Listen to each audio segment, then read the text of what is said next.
Okay, quick assembly video of the new redesigned spin down coil caddy. You got your main base unit, 2 uprights and the optional roller for the middle. 8 bolts, upright, smooth side goes to the inside.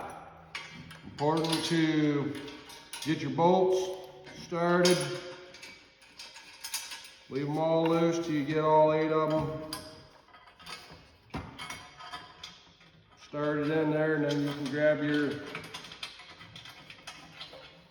ratchet or impact, whichever one you're using, and tighten them down.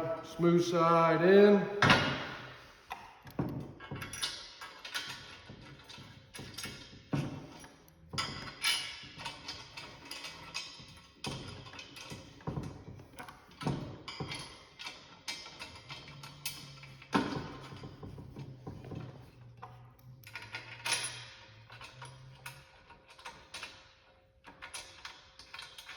You're going to use the optional roller before you tighten things down. Good time to stick it in there, then tighten the bolts down. We're not going to use it, so we're going to leave it out. Grab your impact.